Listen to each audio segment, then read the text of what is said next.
చెప్పరా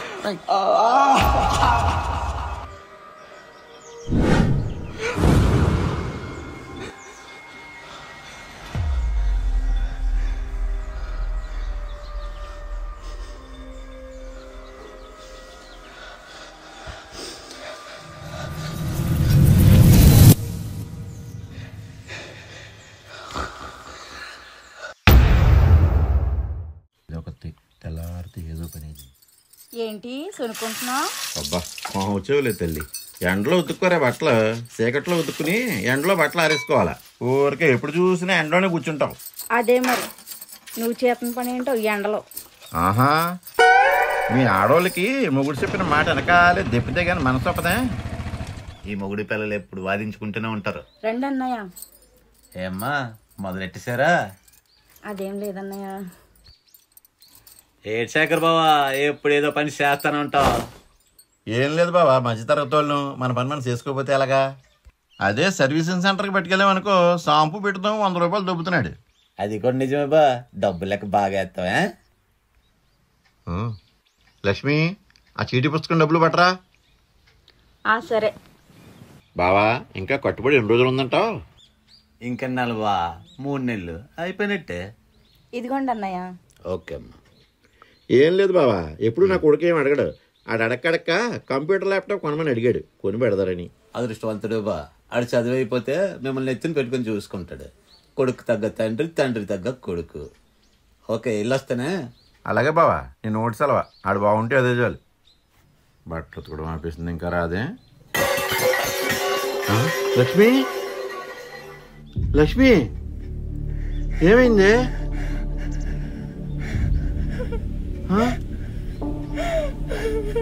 ఎందుకు పెడుతున్నావు? మాట్లాడు లక్ష్మి.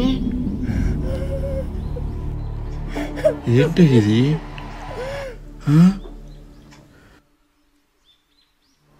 అమ్మా, నాన్న, నేను చెయ్యరని ఒక పెద్ద తప్పు చేసేసా.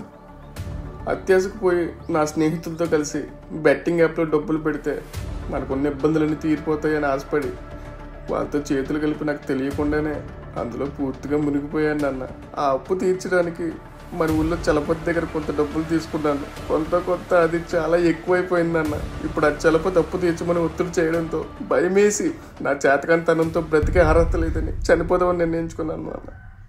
నా భవిష్యత్తు కోసం ఇన్ని ఆశలు పెట్టుకున్న మీకు ఎదురుపడి చెప్పలేక దయచేసి నన్ను క్షమించండి నాన్న.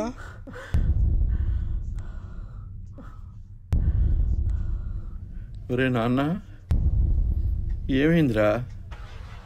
ఏంటిది? గణేష్, ఏమైంది చెప్పరా గణేష్? అమ్మా, అన్నం పెట్టవా?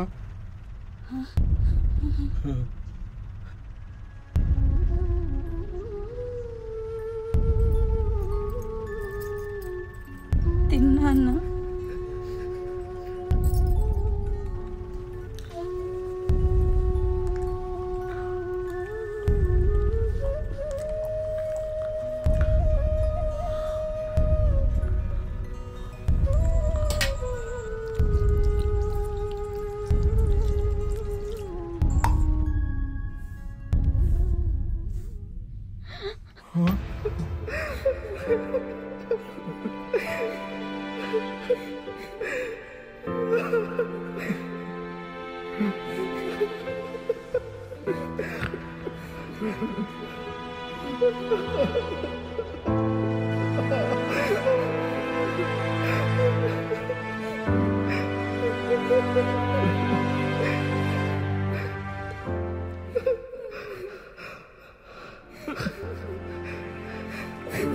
క్షమించండి నాన్న.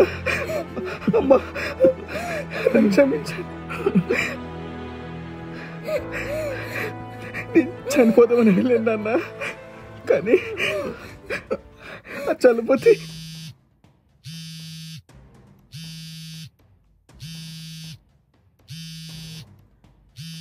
రేయ్ ఈజాల రేపంటూ రోజులు గడిపేస్తున్నావు. గట్టిగా అడిగితే ఫోన్ కూడా ఎత్తలేదు.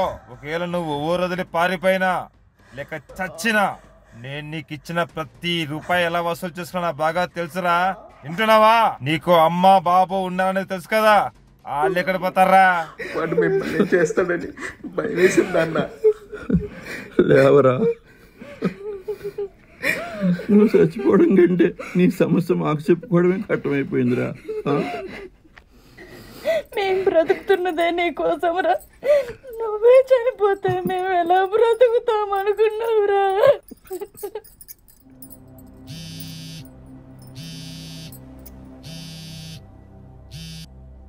ఎవర్రా? చలపతి నాన్న. ఏది రే చలపతి, మా వాడు నీకెంత బాకీ వాళ్ళ లెక్కలు చూసి రేపు మా ఇంటికి వచ్చి అట్టుపో.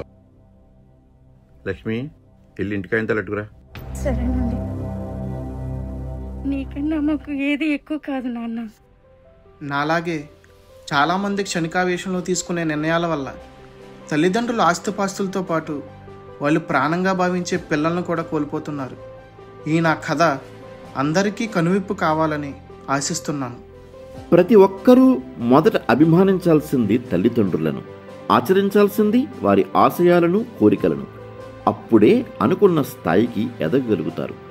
సమాజంలో మీరు ఎవరికైనా అభిమానులుగా ఉండండి, అంతేకాని వారి అభిరుచులకు, అలవాట్లకు అభిమానులు అయితే మీకు ప్రమాదం తప్పదు. ఊపిరిపోసే అభిమానుల ఉసురు తీయాలని ప్రయత్నించే వాళ్ళు హంతకులతో సమానం.